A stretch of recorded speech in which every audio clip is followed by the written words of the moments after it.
You're listening to the Devil Dog Talk Show. This show contains explicit material and is recommended for ages 18 and older for mature audiences only. But hey, it's the internet. All right, so let me just introduce you real quick. This is Brian Buckley, and we've had Brian on before, and he is with the help me out here, Hellman. Go ahead. Yeah, Hellman Valley Growers Company. Thank you so much. My stutter really just popped out like a little boner. No problem. Dude. Oh my God. There's this comedian. Nice to pair this together. He was like, could you imagine being pulled over by a cop that had a stutter and you have a stutter too? That would be the worst. Yeah, it was really good stuff. All right. So we have Brian Buckley. And today I wanted to catch up with him because he just got a new position with the San Diego Chamber of Commerce, Cannabis Chamber of Commerce, correct? That is correct. Awesome. And I just wanted to catch up with you, bro, because I always see, you guys got new products and you guys have great events. And for veterans to get a hold of the product that you guys make and distribute, I just want to always, touch base back and be like, hey, yeah, no, this shit is still fucking amazing, guys. Like, P.S., they have events and they got things. And now Brian's a Chamber of Commerce person. Like, that's awesome. Yeah, no, it's been great. Really meeting some great people here in California. And, I got asked to be part of the Cannabis Chamber of Commerce, and I was doing that for about a year. And then they asked me if I would be interested in the chairman role, which is awesome because I get to work with the National Cannabis Chamber of Commerce Board. And we got some really great initiatives. One thing we're looking at doing is starting a veteran committee nationwide where I'll chair that one and, help out veterans who have questions about cannabis or some veterans who are interested in getting into the cannabis community and just kind of help with that whole process. And, on top of what we're doing with our nonprofit Battle Brothers Foundation, where we're helping veterans transition out of military life, it just gives us a good opportunity to maybe talk with some people who might be, not just saying, hey, I want to get into cannabis, but they also might just be struggling in civilian life and seeing, different ways we can kind of help guide them on a path to, go live that American dream they fought so hard to defend. Nice. And I'm so happy that you brought that up. It was on my notes for Battle Brothers because to me, that's something that we've hit on before is it's not always just cannabis. I know I talk about cannabis a lot. Even when I'm not talking about cannabis on a show, I'll be talking to somebody about psychedelics. That's been a really great conversation lately. Or even just like you were saying, how do we help each other? One of our previous guests, Jared Napier, brought it up. A lot of the veteran community we have infighting, and there's a lot of hesitancy to reach out. And I think that has a lot to do with the culture and, just the different types of things that we may be either A, exposed to, or B, how we were raised, or C, our culture and identity on how to ask for help. But I found that really just a positive message last time we talked about Battle Brothers. And how's that going? It's going really great. We're bringing on some really awesome people onto our advisory council. I got former military officers. I got doctors from Stanford. I got some people who are just really passionate about helping veterans. And we're having a really good time with it. We're really building up to get some more events going. We're actually going to hold here in California an SB 34 event where we're able to donate cannabis products to veterans free of charge. It goes through our track and trace system. You don't have to pay tax or anything on them. And we're going to be doing that on March 11th at the Gelato Dispensary in Lake Elsinore. It's a Saturday. But they'll be able to come by and get some great Hellman Valley product free of charge. And we're also going to have some food trucks and music and some media and all that stuff out there and try to just kind of really build a nice veteran community in the Lake Elsinore area. And we're actually going to do a nice event for Battle Brothers Foundation with the San Diego Cannabis Chamber of Commerce, looking like the end of June 29th. It'll be around there. And we're going to kind of gear it more towards, like veterans and actually athletes who might be somewhat canna curious. And I'm going to hold a Zoom call a couple days before and just kind of have a conversation. We're pretty close to confirming this former NFL player who will be joining us as well. and just kind of have those conversations, and then invite them to come to an in-person event, and we'll hold a panel and kind of do more of a Q&A type thing there. Just to kind of, again, start building that veteran community, build awareness of what Battle Brothers does, not just on the cannabis side, but on a more holistic approach. And, we got a lot of fun things that'll be happening in the summer with both Battle Brothers and Helmet Valley. Dude, that is just absolutely awesome. That's dope. Yeah. I love that you brought up, NFL players and athletes in general. Of course, with CTE, right? And also traumatic brain injuries. Even I'm not sure like how far PTSD really transitions or what's the word transcends into the NFL. I guarantee it has a lot to do with identity. A lot of transitional issues, especially after playing the game for so long. Like I played football growing up, and it wasn't the greatest thing having to stop playing. And same thing with wrestling. You when you stop wrestling, it's a part of you. It's a part of the muscle. Your self isn't working like the way you used to. And I've noticed it a lot more, even when I'm just rolling on the mat with my boys here at home, to keep that brain or muscles fresh. You gotta use it. You gotta just kind of go ahead and use it. So when you bring up the word "canna curious," now how did you come with that up? Because that was just like, I'm like, bro, that's a great way of explaining a lot of things. Yeah, I don't know if I picked that up through osmosis. I kind of just said it during one of our chamber meetings where it just kind of came out, and people were like, "Oh yeah," because you have a lot of people who are intrigued by it. I mean, you're hearing more and more people talk openly, not just about cannabis, but also psychedelics, and seeing the upside potential they might have. So I just want to kind of, break this stigma a little bit, because these are proud people, and no one likes to go into a situation maybe you don't know what you're doing or what questions to ask. And you can walk into a dispensary and, I don't know how many brands there are in California, but you could walk into some of these things and just see colors everywhere and just be overwhelmed. Like, I don't know, edible and a vape and a pre-roll and there's flower, and what do I do? So maybe just kind of like open it up to like, hey, these are some of the routines I've adopted. This is some of the things that have helped me, and these are the results. And just kind of be there for them to, just answer some questions and see if it is the right choice for them. Because I'm always very clear with everyone. I'm like, cannabis isn't for everyone, but if it makes sense, it should be something you utilize. And, like everything, go slow, try it out and see what it does. And if it's not working for you, okay, there might be something else out there. And if it does, great. Now, do you notice that, and I've had a lot of conversation about all kinds of cannabis, low THC, higher CBD, or no THC. I shouldn't say no THC. I don't think there's a plant that exists with no THC. Right. But extremely low dose. I've been talking with a gentleman grower out here, one of our sponsors, Plate Muscle Relief, plug. And I love it. It's great shit. Like, no bullshit, man. Like, we started the season out last year. My neck went out right away. And I'm like looking over my shoulder. My wife's rubbing it on before I started recording. I'm like, all right, I'm going to go. And I started mixing the CBD flower with my my own homegrown, which helps me kind of spread the load out, and it saves my ass on having to grow again. But for our listeners, your products have a very large range of both THC and CBD and combinations of, and you guys do both flowers and cartridges. Now, have you noticed that it's harder to get not new customers, but to break through that canna curious to that canna confidence? You know what I'm saying?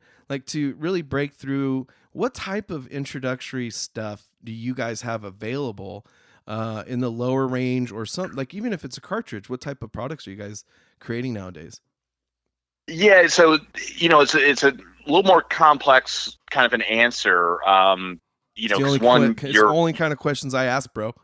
Yeah, no, I appreciate it. And I actually do like this, because it's kind of one of the things that we have seen as brands in terms of what the market wants. So, if you look at what we're going to do with our medical research, the formulations we have are going to be somewhat of a microdosing range that, so for example, the daytime variant, you're really not going to feel the kind of head high, if you will, from the cannabis products, because it's going to be low THC. But what we have learned from the Israelis is you need some THC to get the medicine into your endocannabinoid system to allow it to do its work. And nighttime will be a little different. It'll probably be higher THC because we're seeing veterans do need that kind of head high to, kind of just relax them, put them down, and keep them down. But with the way the market is out here in California, everyone has fallen in love with THC percentages. You have some places that are looking for like high 30s, like 40% flower THC, which is like almost impossible for the plant to do. Some would say it is impossible for the plant. And if you don't have that high THC, the stores are like, I don't know if I can move your product. I tell a story. I had a 15% THC pre-roll, and it was the best pre-roll I ever had. It just made me feel great. I was just relaxed. I was just in a good spot, but we couldn't move it because it wasn't over 20%. And I'm like, man, we're all kind of missing the whole full terpene profile and the entourage effect of what the plant can do by itself.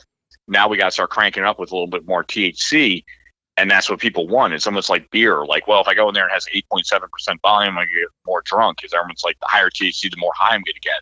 That's not necessarily true, but that's what the market's dictating. So, our distillate carts, will keep those at 90% or above THC, which the stores love because we're consistent. And we have new, chillums we put out that are now diamond infused flower, which will all come out over 30%. And we have our pre-rolls at 20% at least or up, just so we can move them. But we kind of just had this talk actually last week, and we were saying, we had a 1-to-1, which was great for introductory kind of cannabis for people who are, maybe like, hey, I'm a little bit intimidated. I don't want to get like so high or whatever might happen. But there wasn't much of a demand for a 1-to-1, but we're actually looking at kind of relaunching those because we do think it's such a great introductory type of product to get kind of people into it a little bit more and to feel a little more comfortable and relaxed. And we'll see what happens. We'll see what the market says. We'll do a short run. And if they move and if people like it, we'll keep going, because at the end of the day, our end state is to get money in so we can take our profits to put forward to fund our research. No, that is something else that I always find remarkable talking with you, is how well thought out your guys' is, I should say, I don't know if it's upstream. There's like this professional model where everybody's like, everything flows upwards to, the benefit of the corporation. I can't remember what the fuck it's called right now. But you guys do that, like, especially with the nonprofit at Battle Brothers, the Hellman Valley Growers Company. That one. And then the research that you guys are conducting in coordination with a lot of external, not just in the United States, but external resources. And I'm not saying United States isn't the best in a lot of things. I'm just saying that some people have their foot deeper into a room that we should have stepped wide into a long time ago. And, to me, that's just remarkable.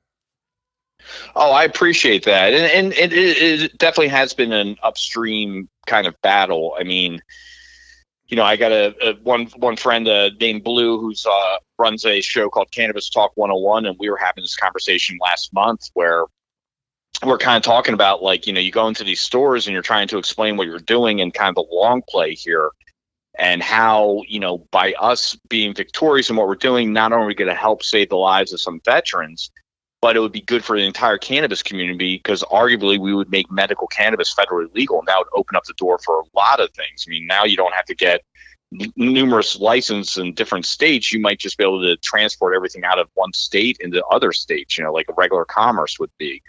But Blue said it best. He's like, I think the cannabis community right now is essentially in like the fast food market, where people just want to get in, they want to eat their food, get fat, get out, and they're done. And meaning like they want to make their money and get going. Yeah. And that's kind of where people are. So, for us, I'm re-looking at our business model where we're trying to do it through the, kind of a mom and pop type of, let's work with dispensaries, let's get our products going, let's get some profits going, we can push that way. Well, the margins in California are so bad with our heavy regulation, our heavy state tax and everything else. You're literally paying anywhere between 40 to 60% tax at retail on cannabis products, which is ridiculous. We're going to look at some other things with, like, getting more aggressive with an apparel line and doing some other alternative revenue streams where we can enhance our margins and hopefully bring in some more profits to do the right thing. Because really just trying to do it just with the cannabis in the stores just has not been as fruitful as we hoped it would be. Now, is that having to do with strictly taxation and overregulation, or is that something where there's an influx of the black market, or do you think that's something that's contingent due to that? I think it's kind of all of the above. I mean, Okay. you bring up a great part about the illicit market. I mean, we have, with the high taxes and the high regulation, I mean, you could have someone, if you're applying for a cannabis license, you either have to have an APN number or an actual physical site stood up, and you're paying rent on that. And it might take a year for you to get approved through regulations. And you're literally just not making money. You're just paying rent. You're paying all this stuff, and you're trying to hold on until you get through. So that's a tough part. And then when you see the high taxes, that's really daunting to people in the illicit market, where there might be like, well, why would I want to deal with all that where you're barely making any money and you're dealing with all these hassles? It doesn't make sense. And that's where I've had some good friends of mine who were in the legal market, who once were in the, quote unquote, the traditional market back in our 215 days, and they couldn't survive and they had to leave the state because of just how high the taxes are. So that's a real difficult part. And then it's not like when California passed recreational cannabis that it just went statewide and everyone had it. I mean, the municipalities had their say, and some of them don't want it. And then, if there's a gap, something's going to fill the void, and that's with the illicit market. And what's really now, we'll see if there's a paradigm shift here, but apparently the cannabis coming up from Mexico is now, some of it's being laced with fentanyl, which is getting the eyes of the feds right now. They might be a little bit more aggressive on trying to stop illegal cannabis coming up from the southern border and stopping that, because that's killing people. So it's really been difficult. And then at the end of the day, the stores, I mean, they got a business to run, and they might say, hey, listen, this brand has this celebrity backing it, and it will move, and it's going to move off our shelf, and we're going to make money, and that's what we're here to do. So you kind of have to play with that, where you're like trying to explain, yeah, but we're doing this with veterans and all that. And they could love the story, but they might be like, I don't know if that's going to move volume the way we need it to survive in our store. So it's kind of an all of above little quagmire that we're dealing with out here. Yeah, you bring that up, and it just gets my wheels burning. And I'm like, yeah, you bring up the cartels, you bring up fentanyl. And actually, I just posted something a while ago. It was a heroin addict. He was a homeless dude discussing how when Barack Obama pretty much said, we're not going to pay the Chinese whatever we owe them. I don't know what the hell it was, right? And then dude goes like, yeah, and then all of a sudden, all the heroin just dried up. I was going to say drode up. That ain't a word, but dried up. And then all of a sudden, everything that's hitting the market is fentanyl. And so there's a lot of conversation, a lot of other podcasters. There's a dude named Eddie or something or another from Mexico. He talks about this a lot better, way better than me, and way more in depth. But it's just an intriguing concept of, hey, let's take advantage of a current market necessity, right? And that's something I don't like saying this out loud, but I will give to the cartels. They're really great at pivoting and marketing, like avocados. Okay, like I don't know if people talk about that this much, but like avocados are cheaper and you can get them better, like from Mexico now. Yes, it's horrendous conditions. Yes, it's horrible, all the bad things, but that's what you have in your iPhone batteries and all the different crap, that raw materials. It's all horrible, people. But when you see an opportunity like this, like you're talking about with Research Battle Brother, you have so many hallmark concepts that just hit, that should smack every American in the fucking face and say, buy me. And so like for me to look back on it, I know it is like you're saying, the fast food era, and the mom and pops are struggling, and you find like, oh my God, like I just ran into it the other day. You find strains that are very far and few in between that just hit like they used to. Like you brought up your 15% pre-roll. And I go, yeah, man, like there are definitely better, or I shouldn't say better, but good strains out there that have a great medicinal effect. It may not be like what you're saying, that, 13% beer, or, that 9% beer. I like 9% beers, not going to lie, but you only need a couple of them. Right. And so like, I get it. It's the margins game. It's the price game. Like if I'm going to spend $40 on an eighth, yeah, it better be fucking 38,000%, bro. And it better like make me see Jesus. Okay. But yeah, for everybody else, it's a issue. It's such a huge fake idea that really gets people to buy shit. And by the end of the day, you're right. There's the celebrities that, tow the boat or pull the line. Like I was just bringing up real briefly about white label cannabis nowadays. It's a potential possibility, and it's more plausible because of the licensing and all the different measures you have to take in order to go from strain to product. I should say, like, distribution. Like there's so much. I looked into it's like millions of dollars to get your foot in the door. If you're not doing something dirty, you're not going to make it, right? And so a lot of these cartels, they've been finding them in national forests and shit. And the poor Hmong people, a lot of people that get trampled through human trafficking. They're stuck in these positions, turning these cartel, whatever they can product to produce, to make and survive and pay off a debt, whatever it may be. But it's honestly all down to the consumers, right? It really does go back to capitalism 101. If there's a supply and demand, if there's a demand and a greater supply, and then if you have better price points, well, that's really what it breaks down to. Like nobody's really testing their weed. Like honestly, if you buy it from Joe down the street and it has fentanyl in it and you smoke it, one, I don't know how the fuck that's going to work out, because fentanyl, I don't know if you can inhale it like that. Again, I don't know, because I've never used fentanyl besides fentanyl gel patches and lollipops when we were in in the military and shit. I never used it, but that was the practice. And man, it just gets me riled up, because to hear that a lot of people are running into the same issue of kind of swaying consumers back to that mentality of your purchasing power means something. You know what I mean? Being able to contribute to research, and even if it's NFL, even if it's basketball, I don't know if basketball players need it for head injuries, but I guarantee you they need it for their fucking knees. Have you seen how tall those dudes are? They're nothing but knees. Like, oh my God, their knees are the size of like I'm on the shoulder length. And let me just tell you, homie, like, I'm never going to stand next to Shaq and be like, you know what? No, we're eye level. I'm one eye to your eye, one eye, you know what I mean? So, but man, that's a trip. I'm just so glad that you guys are really pushing the issues to, kind of redirect. Absolutely. And we're trying to, I mean, it is what it is with politicians. I mean, I think George Carlin was right. They're all kind of on the same team, and, it's amazing how divided we are as a country, but it costs money for them to get into office, and they're going to do what they got to do to take care of themselves. But the one thing I've seen where you can kind of catch the eye of a politician, where you really bring it, it's not anything like a far stretch. You're just talking like, this is a safety issue. I mean, the cat's out of the bag. Cannabis is there. Everyone, Americans are near 80% in favor of legal cannabis.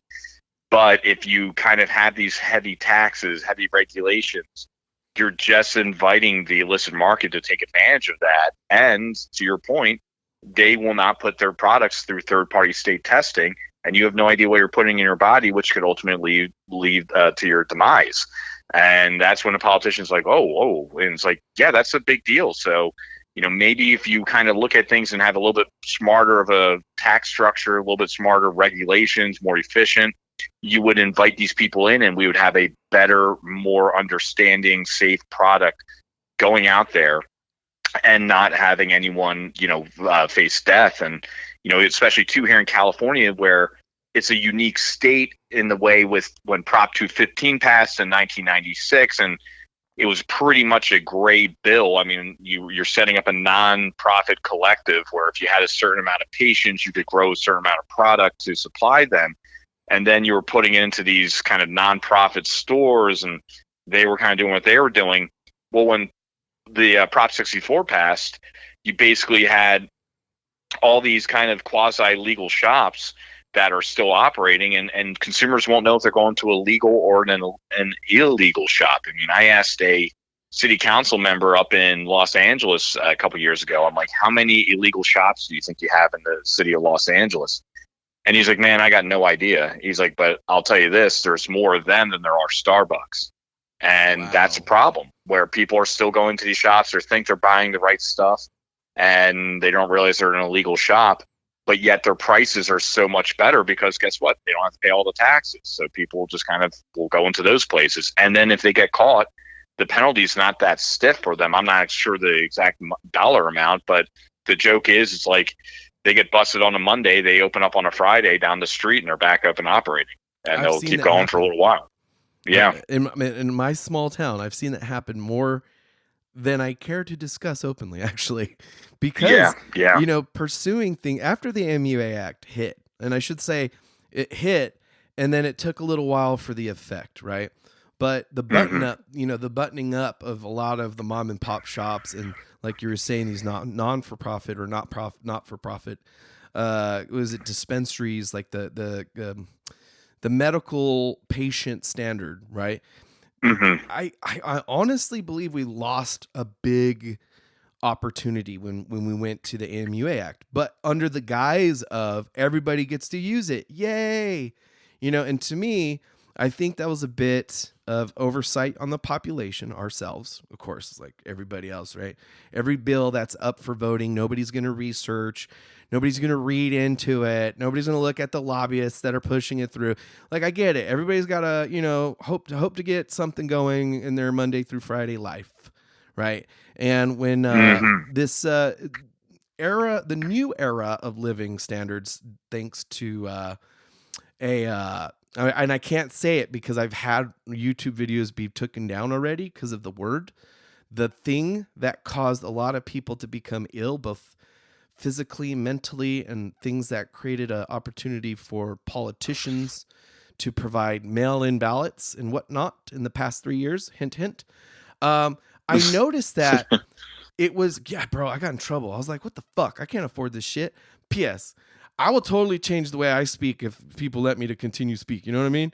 As long as I'm allowed to keep saying what the fuck I'm saying, I don't care if I got to wink, nudge, stomp the ground, be like, hint, hint. Like, everybody else knows what the hell I'm talking about. The point being is, I think with the AMUA Act, we kind of did the same thing during that whole 3 years, where it was a good thing in the spirit or the concept of what we sold people on in order to push the thing through, the voting, etc. And now we're looking at it and going, what we did was we created a large funnel, and it's pinpointing straight to the market of which everybody in the industry, at least before AMUA Act, was, we don't want it going to large corporations. We don't want it going to, the head honchos, the top hats, the people that already have a dominant hand in the market. Like, when you see proprietors that have, let's say like Coca-Cola, and they're looking into purchasing swaths of just things, and like all the BlackRock people with real estate, when you have large corporate mindset purchasing and dominating an industry, this is going to wedge people out. And that's kind of where I'm like, of course it did. Duh. It's like the microbrewer back in the day. There was a lot more opportunity to bring up beer. I love beer. The microbrewers back in the day weren't as popular. There were a lot more. And then when the Anheuser-Busch's, the Budweisers, the Coors, all those companies really were able to isolate and target very well. So they followed the Rockefeller, JP Morgan mindset, competition's the enemy. And that's okay, right? Because who the fuck am I to tell a corporation what to do and when to do it, right? What I should say is also, I don't want to do that. So I'm not going to play along, right? I'm not going to buy, I'm not going to purchase, I'm not going to brand, I'm not going to speak about, whatever, et cetera, X, Y, and Z company that dominates, the distribution of this, that, and the third. Much like how alcohol is, it's impossible to get a distribution license, but it's very possible to get a sales license, right? So it's really fucking fascinating. And even brewing on a large scale, you can really dominate water consumption. Mexicali just faced this with, I can't remember, I want to say Estrella Jalisco was their large company that produces Tecate and Victoria and all this stuff. But they bought out all the water rights for the region, and all the farmers are fucked now. So it's like, this shit has consequences, right? I talk about water rights a lot. It's very important. It's important to know because it's been nonstop raining in our area, San Diego, and we got snow coming into LA. A blizzard fucking warning. But you want to know what? we don't have the infrastructure to capture a drop of this shit. And so it's sad. It's sad because we could be doing things better.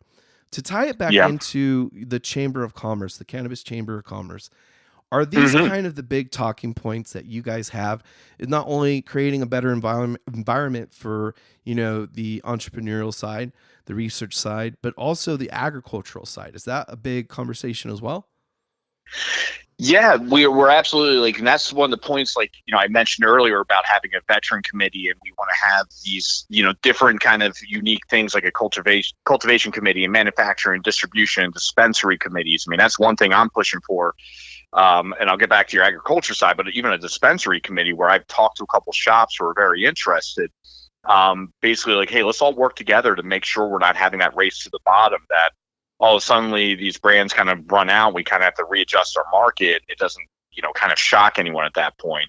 But on agriculture, one of the things, we're really pushing, and it's so, to me, just very ironic, the way we are looking at this whole entire, quote unquote, environmental crisis that we're in. One, we never call out China and India, and they're I think as someone said, the 15 most dirtiest states are China and India. That's where a ton of pollution is coming from, and they could care less about the environment.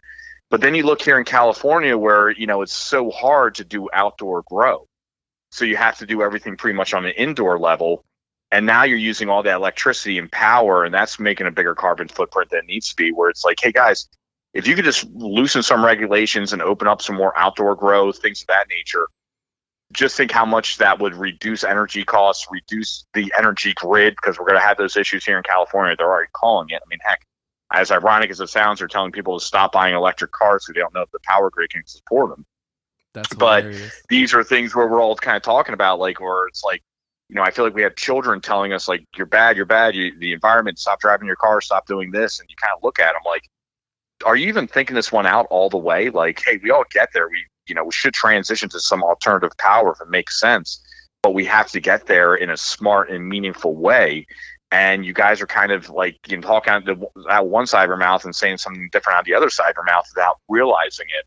And those are some of the true issues. And ultimately, who is going to be greatly impacted by that is going to be people in the middle and low income classes, because you're going to ask them to do, you're raising their electricity prices, you're asking all this.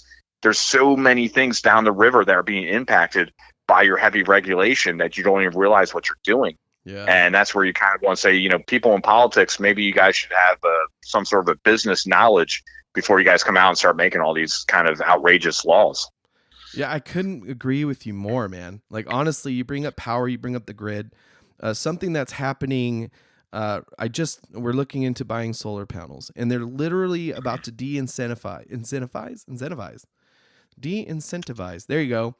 Getting solar panels, right? I'm trying my best, people. The solar panels, right, are very expensive. It's 40 to 60 grand. And if you do a lease, it's actually, when you're done paying it, well over $100,000. If you want battery packs, right? If you want your typical battery pack, I think it's 13 kilowatt. You need 2 or 3 of them for your typical household. That's 1,500 square feet. All right. I'm about to do an interview with a gentleman from our persons that are setting us up.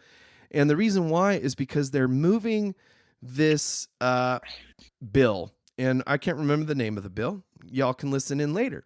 I'll iron it out for you. And what it does is it de-incentivizes the buyback power of your energy. So let's say you're in SDG&E territory, PG&E territory. The buyback on your energy is going to be reduced. Instead of having it at value, meaning 100% offset, they're only going to buy it for 25% its value. So there is no getting off the fucking grid, okay? Unless you buy hundreds of thousands of dollars worth of batteries. Maybe, let's say 40, I think one battery is $20,000 to $30,000. If you were to just gut a Tesla, you'd have more than what these batteries can get you. And I'm not saying doing that because I'm positive you're not going to get the permits. What I'm saying is, this is a ridiculous way to shoot ourselves in the foot. And when you bring up, energy and the youth, and we're listening to children saying, yeah, He-Man's the best. No, Hercules the best. Well, you're always going to fall to whatever echo chamber you listen to. And that's everybody on the planet. Okay. We always follow the things that we allow ourselves to be or allow ourselves to be influenced by, right? And you bring up the celebrities and all that great stuff. All of these great people, I'm not going to say in a pessimistic attitude that everybody's behind it. There's a large cabal. The WF is like Carl Strauss, or like blah, blah, blah. Nobody will own nothing and everybody will be laughing and having a great time. No, what I'm thinking is, even if that is true, okay, we're choosing to fuck ourselves into a hole that we can't get ourselves out of. Look at the water. When I bring up water, we can't get water in San Diego when all up north, all the fucking water in the world happens. All right, all the deltas and the rivers, and we could pump things this way and that way, and aqueducts and all this wonderful aquifers and money, water. But for electricity, you can't even, this is legitimately happening. They're going to remove the incentive to do it, but for why? Why? Yeah. I thought we were supposed to be moving towards, renewable energy. Well, we are. Well, then why are you removing the incentive behind doing that? And moving into removing gasoline engine cars and little fucking, what do they call, weed eaters that Paco's going to use to fucking literally clean up all of these government buildings. Okay. They're not going to be able to do it now because they got to plug into your fucking electrical grid and sit there for an hour and a half to charge a battery that may be able to work for maybe an hour. So it's really not smart. They even talked about tractors, the battery forklifts and all this stuff. You can use it for about 3.5 hours and it has to charge for 18. The fuck? Yeah. And that's smart? No. But if we were to utilize all of the resources we can get our hands onto, coal, water, wind, earth, fire. If fucking Captain Planet were to come right now and just be like, with all our powers combined, I am Captain Planet, right? That would be the shit, because that's what we need to do. And especially for America, because I don't know if a lot of people are on the same page, but economically not doing the greatest. And it's because we're over-regulating ourselves. And yes, we need regulations. Look at all the trains being derailed and shit. I get it. I got it, bro. I'm there. I'm with you. But for one thing to work out, let's look at it step by step. You're weighing on it more than I am. What would be the first step if you had the room with, let's say, whoever makes the calls on deregulation? What would be the number one sentence pitch to be like, hey, this is the number one first step? Wow, the number one first step would probably get me kicked out of the room. But I would remind everyone that, the United States of America is a big corporation, and you need people with business mindsets in political office who understand economics and how to actually run a business. Because it really just seems like they're throwing things out there that might sound good on the media or might be a good soundbite. And it really is actually, they're not seeing the full effect of how it goes all the way down the supply chain and impacts everyone. So if I was in with California people and they didn't kick me out of the room after I said that, I would tell them, be like, you need to kind of get your heads out of the spreadsheets here in Sacramento and pick your head up and look at some other states that are having more favorable production with cannabis and having a better cannabis market, because ultimately that's going to create more jobs and more things can be done and we can do it in a much better way. But you bring up an amazing point about water. It's like, why are we not looking at water retainment facilities here in San Diego? I mean, we have so much water that just runs off into the ocean every year. Yet we're talking about some other minute things that really is it having an issue, or is it really just impacting less than 1% of the population, but you're putting all your full force into it? It just seems like you have these people who are in these positions of influence, meaning politicians. They maybe go in with the right mindset, but ultimately, and it might be in a passive manner, they get corrupted because it takes money to get elected. And when you get money and donations, unless you're doing grassroots stuff, you owe some favors to people. And it's going to be what benefits them and what benefits their market and what they're trying to do.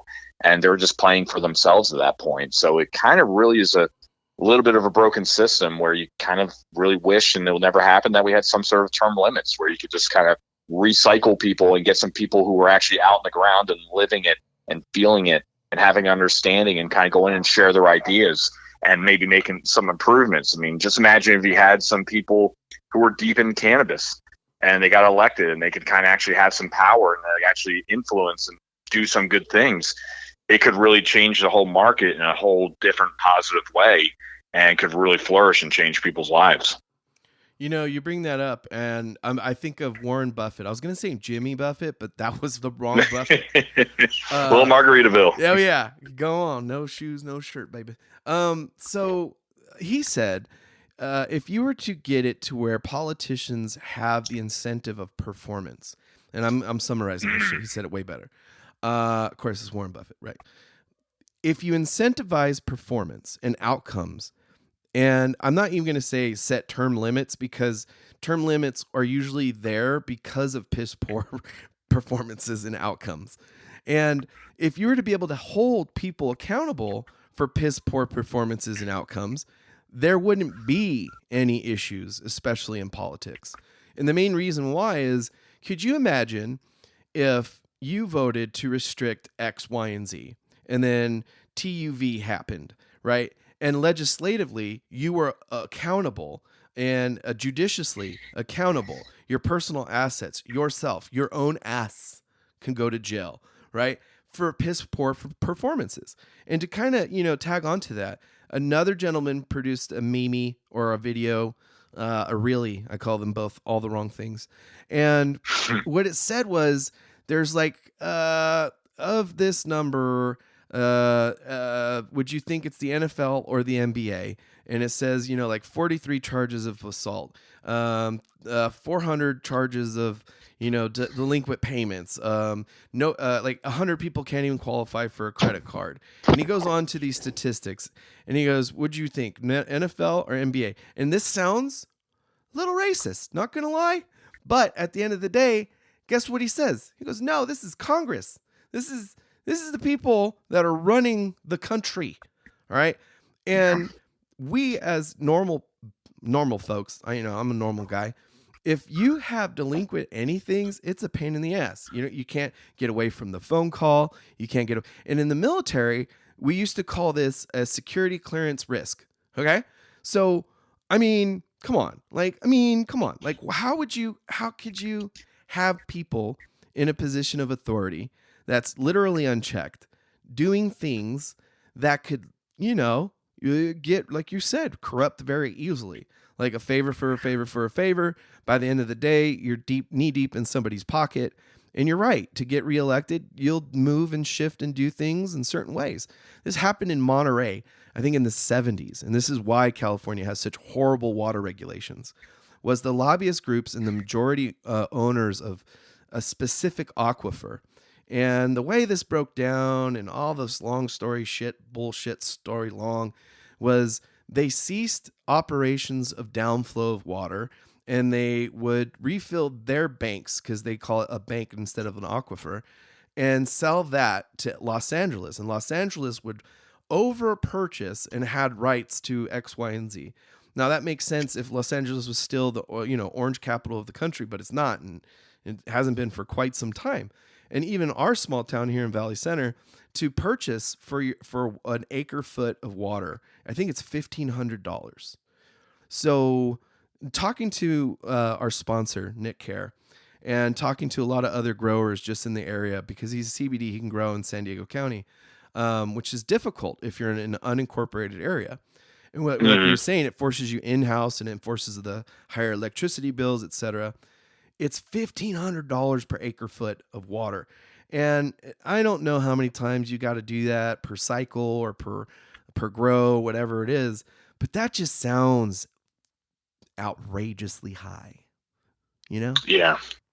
Jeez. Oh yeah, I'm with you. And some of the points you bring up, it's funny. Like, I've had conversations about, like, kind of tying into like what Warren Buffett's saying, like a performance-based way. I just wonder what would happen if there was a balanced budget amendment that was put forward, and it told people in Congress, you don't get paid unless the budget's balanced, and just see what they do.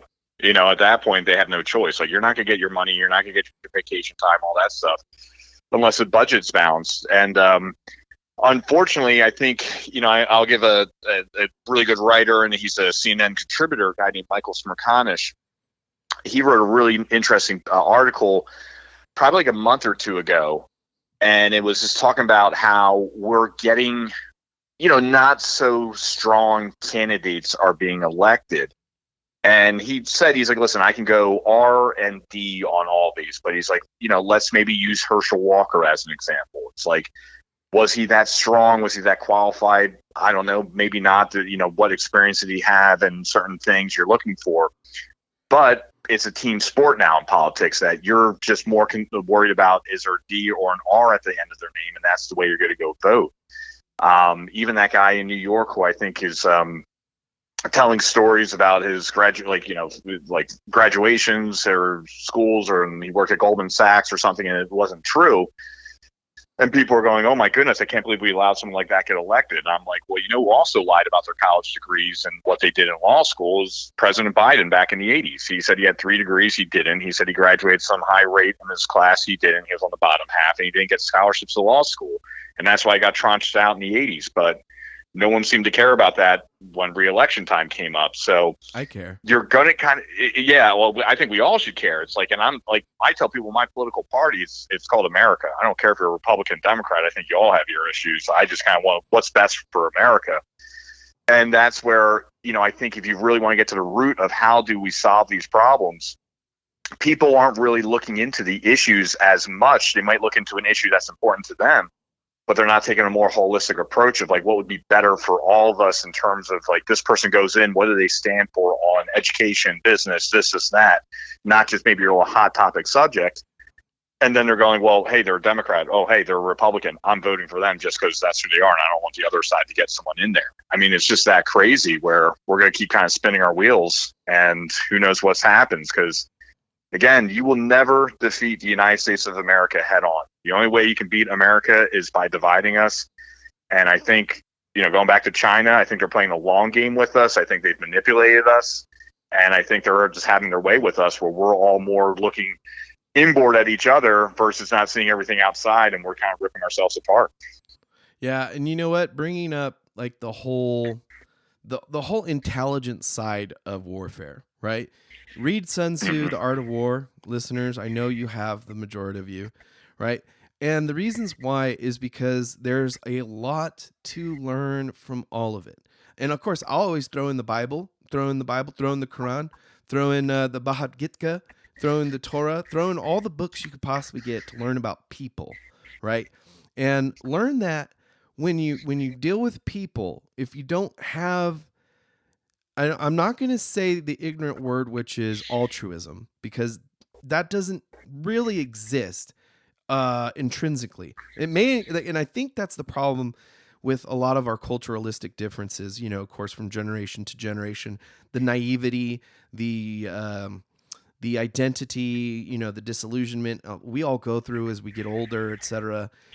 All politicians, they're self-serving. All political parties are self-serving because in all data and retrospect, money makes it work. Okay. So like if you have a guy, there's this, oh my God, I can't remember his name, but he wore a boot on his head. He wore a boot on his head and he ran for presidents like a lot of times. I want to say is like a Megalord Vermin Megalord, some shit like that. Okay. This guy, when you hear him speak, first and foremost, motherfucker's wearing a rain boot on his head. But when you hear him speak, you're like, whoa, bro, like, why can't we get you? Because he will never make money. He will never make people money. And at the end of the day, that's what gets people into into politics, and they become politicians. There's a great group of guys that, just got elected into office. A bunch of them are like either Navy SEALs or special operations dudes. And every single one of them, I really hope, because, I follow Dan Crenshaw, not on any other forum besides Twitter, because I like to poke fun at him when his eyes get crossed. Get it? Joke. But at the point where, you lose a bit of who you're fighting for when you're consumed by your colleagues. Okay. And I mean that because the left and right, they call each other colleagues. You have to fight in a political manner, even though, what's her name? Pelosi would say she wanted to punch somebody in the face, and Trump says he wants to punch, and then Biden's over here, but I'll take him out back, kick his ass. I'm like, bro, no, you won't. 80-year-old man, calm down. But still, I'd love to see it. Yeah. And I love the fact that that's there because it tells you there's passion. And I also love the fact that there's people like you saying, hey, passion aside, we got to have better outcomes. At the end of the day, we got to, if this was a corporation, like you were saying, the United States is a corporation. Let me tell you about the dollar. Okay. In Mexico, it's 17 pesos per dollar. I have not seen that happen in like forever since I've been going to Mexico. Yeah. Been married to my wife for almost 13, 14 years now. And never have I seen the trade value go down to 17. Okay. Bro, this pisses me off to my core because that means I can't buy more tacos. All right. The taco ratio to my dollar has gone down. And that's me saying, hey, economists, the fuck, bro. P.S. Yep. When we were like, I'm not saying who was in office. There was another person in office that understood economy, understood business, understood leverage. And really, I don't like saying his name because I'm just talking about key points of how leadership quality works. Was able to have quality returns of interests. It was 22 plus. Okay. So 22 pesos on the dollar plus. So if you're selling it, I think it was like 22. If you're buying it, it's like 22. So slightly above. Currency people probably know what I'm saying better than I know what I'm saying. Okay. But what I'm saying is when the dollar's dropping, everything in this country is dropping. But that's also power abroad. That's geopolitical power.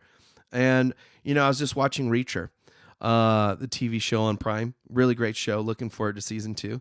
The whole backstory is economy, this economics. It's about the dollar and how C notes, which are $100 bills, I had to Google that, they are the purchasing power in all black markets to include human trafficking, drugs, you name it, probably political dinners, galas, however you're going to rinse and wash money, I guarantee you there's going to be counterfeits and all this other shit. And that's this whole background on season 1. If I didn't ruin it for you, go ahead and check it out. But dude, I could literally sit here and talk to you about this for hours. To move on, because we do have to wrap it up. I have another appointment at 4. Sorry. You got it. Dude, I love catching up with you because it's just so fucking spot on. Like just, the nonprofit, the business, and the research. And P.S., we're getting involved in politics. That's what the Chamber of Commerce really breaks down to. But in genuine leadership politics, because you're the closest to the ground in leadership, seeing what it is in specifics in that area, which is cannabis in San Diego. I've served on the cemetery board. And if you wanted to know how many plots we had, I could tell you, right? But you can ask Jem Disman that, homie, he's a District 5 supervisor. He doesn't know how many grave plots Valley Center's got. You got to call me. But for that, I really want to just say thank you for doing that and pulling your resources together on that and kind of turn it over to you for the last minute on any plugs or sponsors or shout outs that you'd like to get out. Oh, wow. I really appreciate it. It's always a pleasure jumping on a call with you. I really always have a fun time. And really great conversation. This was fun. I would just tell everyone, check out and follow Hellman Valley Growers Company on Instagram at HVG Company. And if you're interested in helping us out and making a donation to Battle Brothers Foundation, you can do so at battlebrothersfoundation.org. And every dollar counts, and it totally makes a difference in a veteran's life. So we just would greatly appreciate any support you guys have there. And besides that, we'll just keep plugging along. It's I always feel like I might have taken off my camis, but I'm still serving our country just in a different capacity. And it's an honor every day to do so. Rock solid, man. Thank you so much for being on again. And that'll be it, man. All right. Thank you. Internet. Hello. License number 4 finna represent Irish number 6 Well,